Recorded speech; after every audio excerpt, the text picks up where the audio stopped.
The bronze bow. I hope it's up. Yay, it came out right. The bronze bow. As you can tell, it's a very old book. Okay, we are going to do chapter 3. And depending on how my eyes work, we'll see. Maybe chapter 4, but definitely chapter 3. So here we go. Let me get a little bit more comfortable here as I'm reading. I hope you can see me, but you know what? That's not important whether or not you can see me. The important part is the story. So here we go. Under the midday sun, the rock would blister one's fingers.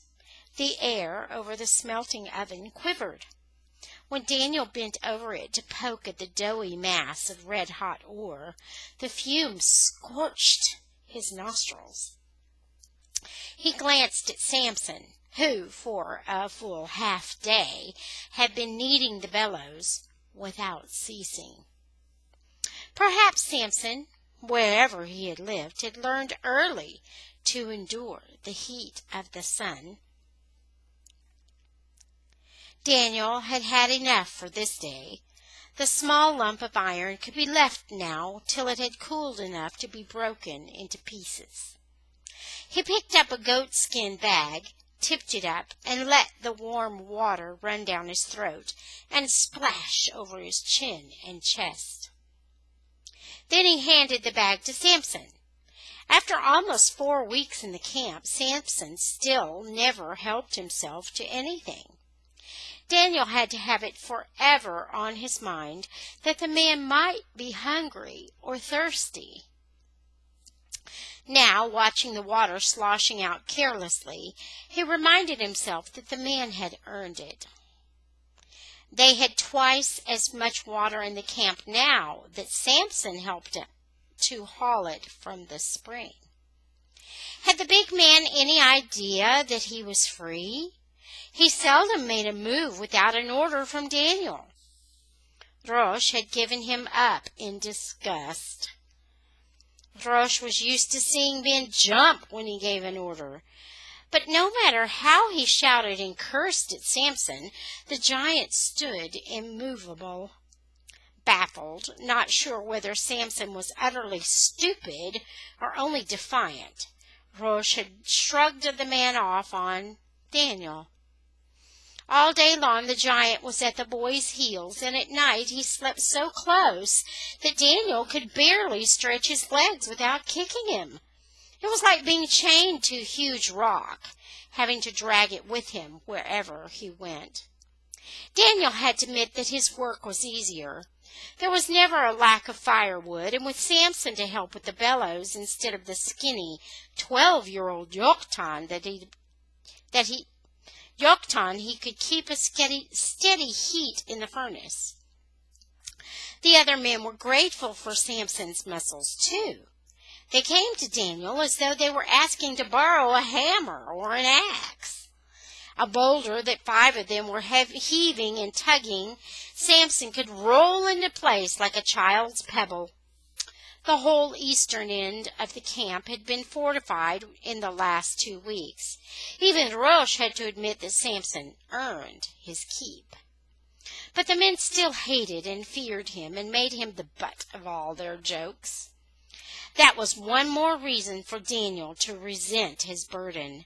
He felt more than ever shut out from the rest, for the jibes that were aimed at Samson usually included him as well. Was Samson actually deaf? Sometimes he suspected the man understood a great deal more than they realized, and once he had made the mistake of saying so. The only result had been that the men had plagued Samson cruelly, devising all sorts of tests to trick him. They had finally tired of trying to surprise a reaction out of Samson, but they had not convinced Daniel. Was Samson dumb? Were the sounds he occasionally made just gibberish, or were they fragments of a language that was useless to speak? Where had he come from? What thoughts went on behind that impassive face? What memories were locked inside where they could never be shared? At times Daniel hated him with a dull resentment. At other times, like now, as Samson set down the water skin, wiped a huge hand across his mouth, and looked at Daniel with a slow, childish grin spreading across his face, Daniel felt a grudging liking. He helped himself and Samson from the stock of raw vegetables in the cave.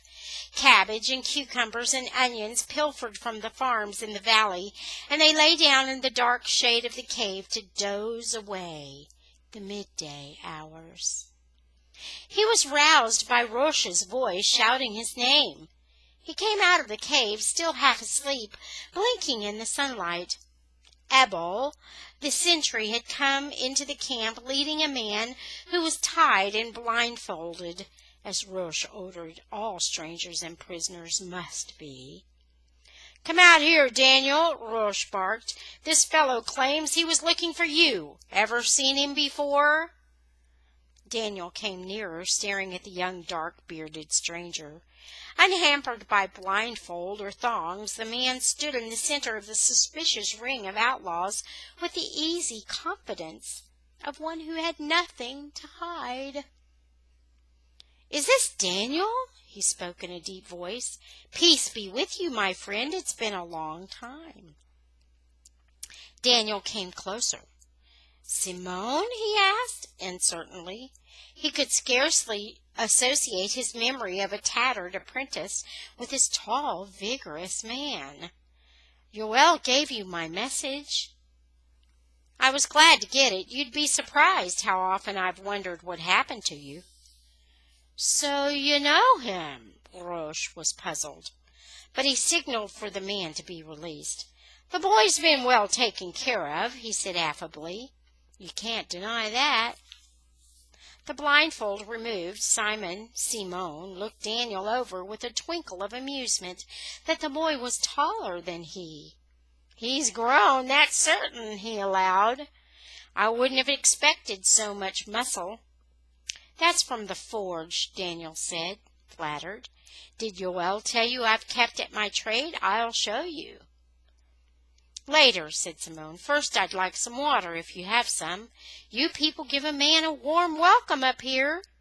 Chagrined, Daniel hastened to find the coolest water in the back of the cave. Rosh left them, and the other men made a show of some business well within earshot. Daniel was clumsy with pleasure and importance. Never before had anything like this happened to him. "How did you know where to find me?" he asked. "I had an idea that once I got up the mountain I'd have plenty of assistance." "You might have got hurt instead."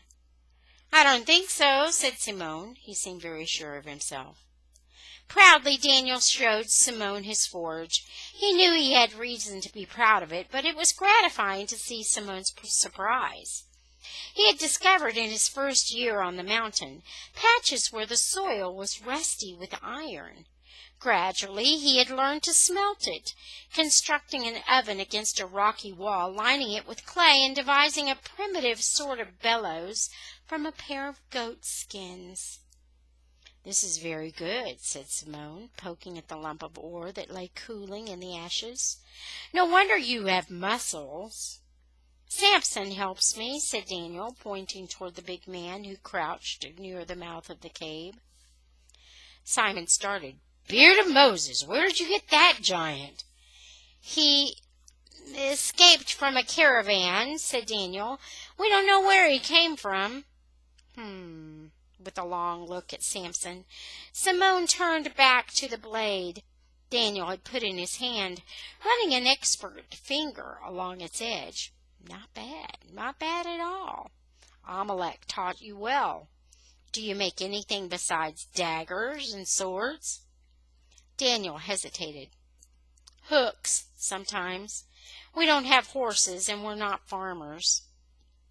"I see." Simone sat down on a flat stone, his back to the curious eyes. "Are you happy here, Daniel?" Rosh is good to me, Daniel answered. Nothing like old Amalek. You always wanted to fight the Romans, didn't you?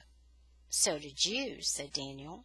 Yoel told me you were called Simone the Zealot. You ought to know Rosh. If you knew him, you'd join him too. A sudden hope sprang up in him. Is that why you came today? Simone shook his head. I've known about Rosh for a long time, he said. I'm a zealot, yes. Rosh and I work for the same end, but we don't exactly see eye to eye. If you really knew him, perhaps today I came only to find you. Amalek died a fortnight ago, Daniel. You could come back to the village if you like. Old Amalek dead. Should he feel something? Pleasure? Remorse? Pity? It was too far away. He had not thought about going back for a long time.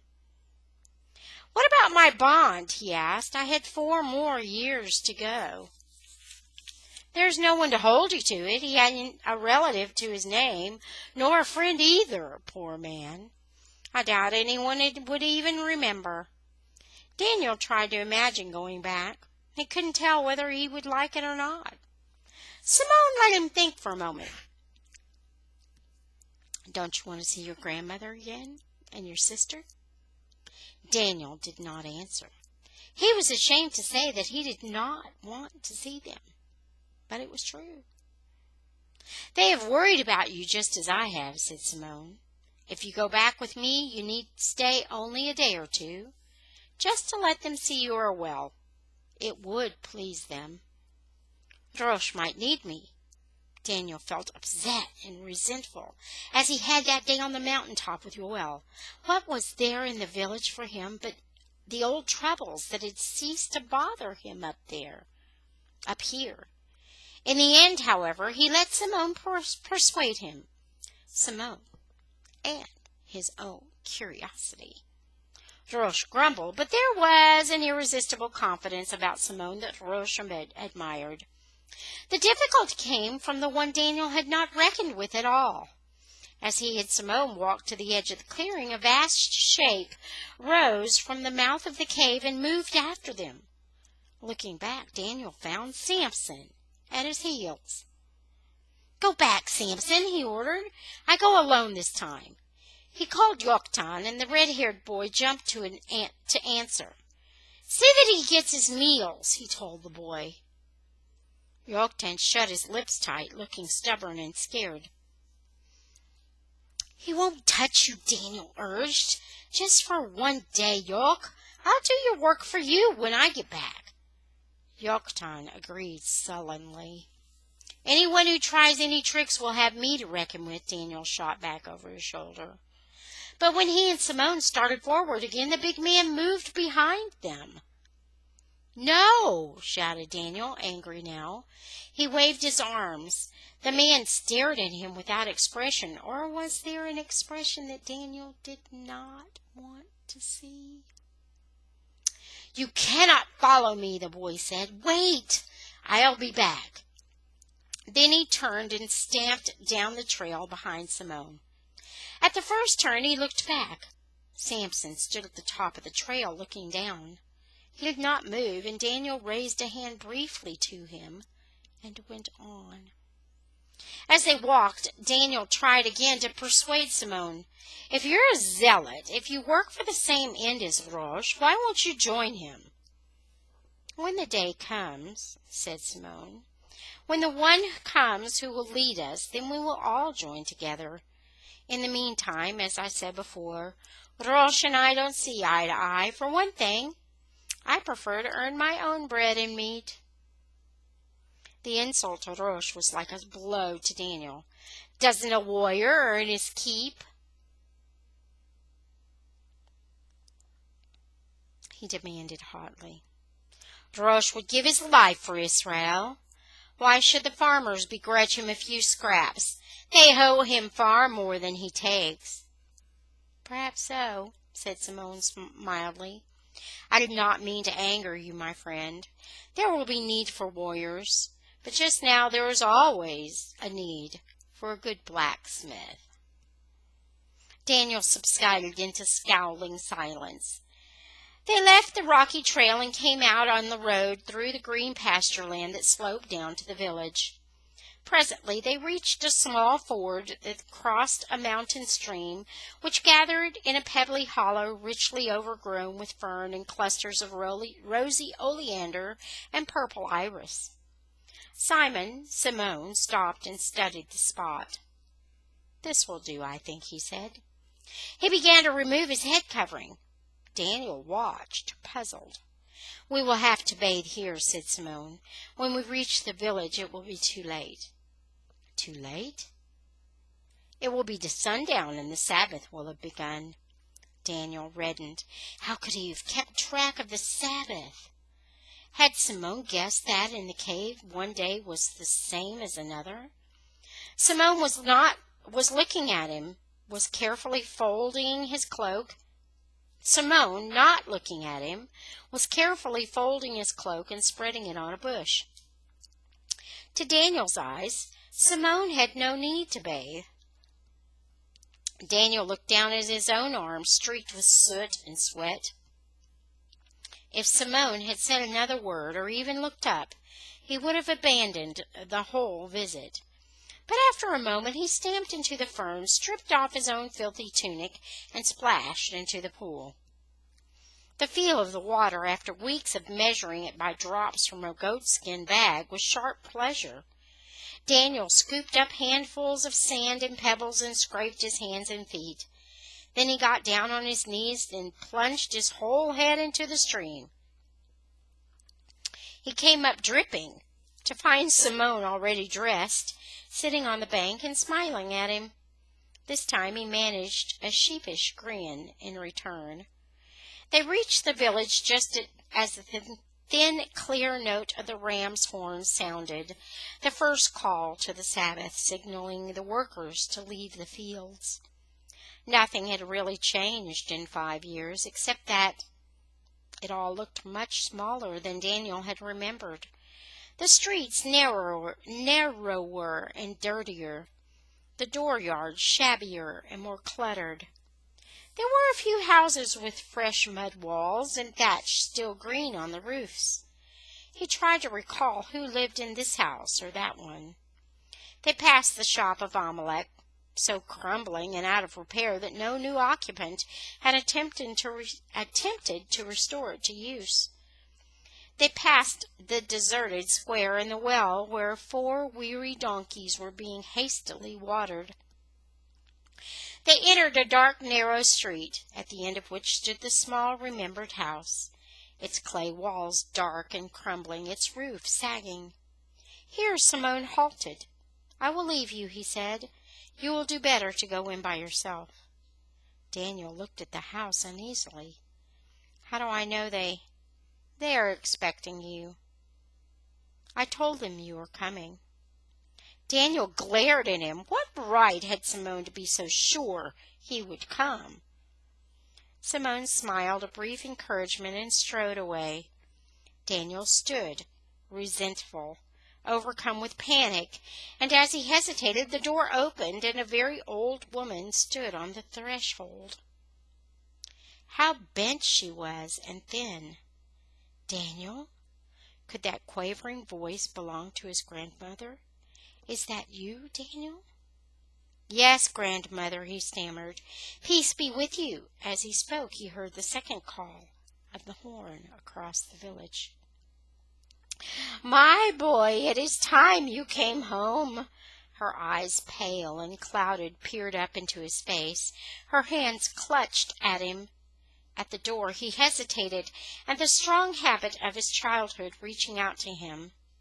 Scarcely aware of what he did, he touched his finger to the mezuzah and the little niche in the door frame that contained the sacred verses of the Shema.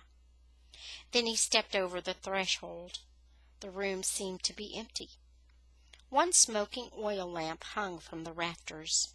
On the mat beneath it, the supper dishes were set, and the Sabbath lamp stood ready. He peered about him with dread. "Come, Leah," his grandmother said. "You should not be working after the second call. Come and greet your brother." Then he saw the girl, seated behind the loom in the corner, the long golden hair flowing over her shoulders. He stood tongue-tied. He had remembered a little girl. She was almost a woman, and he realized that she was beautiful. "Leah," his grandmother fussed again. "It is Daniel, come home after all these years." He ran his tongue over his lips. "Peace, Leah," he said. The girl raised her head from her work so that he caught a glimpse of the clear blue of her eyes. The fear in them struck like a sickness behind his ribs. "Don't mind her," the old woman said. "She will know you before long. Shame, Leah. Get some water for your brother. Where are your manners?" The girl did not move. Daniel waited, sick at heart. "Leah," he stammered, "don't you know me?" He pleaded with her. "Don't you remember how you always brought me water when I came home to visit?" She raised her head again. Slowly into the blue eyes he watched recognition come. "You really are Daniel?" Her voice was faint and tremulous. "You've been away for so long." "Please bring me the water, Leah." Obediently she moved from the loom to the earthen jar by the door and poured out water into a hollow bowl, every motion gentle and graceful. But the bowl she held out to him was shaking so that the water spilled over. He took it awkwardly and bent to wash his feet. What had he expected or hoped? It was just as it had been when he left 5 years ago. No, it was worse. His sister Leah was 15 years old, and fear still looked out of her eyes. The last call of the horn came clearly, announcing the start of the Sabbath. His grandmother lighted a wick from the lamp and held it to the Sabbath lamp. "Speak the blessing, Daniel," she said. "It is fitting the man should say it." He hesitated, then the words came falteringly to his lips. "Praised be thou, O Lord our God, King of the universe, who has sanctified us by thy commandments, and commanded us to kindle the Sabbath light."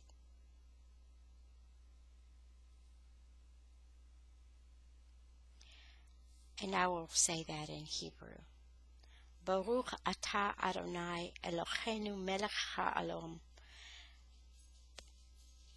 asher kidshanu b'mitzvotav v'tzivanu lehadlik ner shel Shabbat.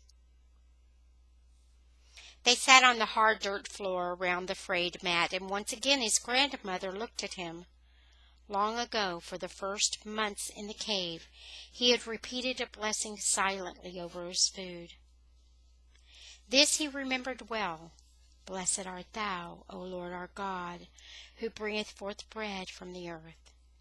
Baruch atah Adonai Eloheinu melech ha'olam, hamotze lechem min haaretz."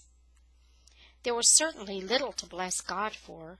A watery stew made of lentils, some coarse barley bread. In a moment he noticed that the others were not eating at all, only watching him, their eyes following each morsel from the bowl to his mouth. "Do you not eat with me?" he asked. "We have eaten already," said his grandmother. But Leah was more honest. "Grandmother said we must save it for you," she explained in her sweet childish voice. "She said you would be very hungry." His appetite left him. "You must eat with me," he insisted, pushing the bowl toward his sister. With a frightened look toward the grandmother, the girl broke off a crust of bread and dipped it into the bowl. He saw the blue veins through the delicate flesh of her hand. The wrist was fragile as a bird's claw. Where did they get their food anyway? He tried to think how to ask. "It is good bread," he said. "Do you grow the grain?" "It is a pauper's share," his grandmother answered shortly. He wished he had not asked. He hated the picture of his grandmother following after the reapers in the field, scrabbling for the sheaves they dropped, which had by law to be left for the paupers to gather. After the meal was cleared away, they sat in silence. His grandmother did not ask any questions. Did she really care that he had come? She seemed too weary to care about anything. Her chin had settled into the folds of her mantle, and she drifted in and out of an uneasy sleep. He supposed she must still work in the fields of Quetzal, the plant from which the village took its name. Stooping over all day, she sowed and weeded, and when the blue flowers had dropped, she beat off the seed covering with the staff and gathered the tiny seeds so hot to the tongue, which were marketed as seasoning for food. He looked about him. The clay platform, which had once divided the room into 2 levels, had crumbled so that it was no more than a shelf, scarcely wide enough for sleeping. A hollow scooped out of the earthen floor held the cold ashes of an old fire. The only furniture was a battered wooden chest and the loom at which Leah had sat. As darkness fell, there was a soft thudding sound against the door. His grandmother roused herself and let in a small black goat. The little creature went straight to Leah, who reached out both arms toward it. The goat nuzzled against her and settled down to sleep with its square chin in the girl's lap. She sat fondling it, twining the black hairs of its beard around her fingers, talking to it in a soft murmur like the sound of doves on the roof. Daniel watched them. His uneasiness lulled for a moment. "She looks like our mother," he thought. Then he caught the words the soft voice was saying. "You mustn't be afraid of him. He is our brother Daniel come home. When he milks you, you must be good and stand still. See how big and strong he is. He will take care of us and keep us safe." Suddenly he was afraid again. He looked away, trying to shut out the sight of her with her golden hair shining in the lamplight, trying to shut out the sound of that murmuring voice. Everything he cared about and worked for was threatened by that small, helpless figure. His arms and legs were cramped. The airless little house seemed to hold all the heat of the day. The sputtering oil in the lamp filled the room with a rancid odor. His head was heavy, and he thought with longing of the evening breeze that would be moving among the branches above the cave. With relief, he watched his grandmother lift down mats from a niche in the wall. "I have already made your old place on the roof," she said.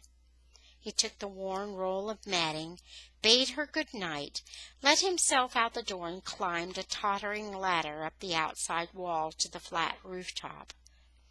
It was a little cooler up here. Heat lay over the town like a smothering blanket. He sat for a time, hugging his knees and looking about him. "Why did I come here?" he thought. Already he yearned to be away from this place. Hunger gnawed at him. Up on the mountain the men would still be sitting about the fire, their stomachs satisfied with stolen mutton and grape wine, joking and telling boastful stories.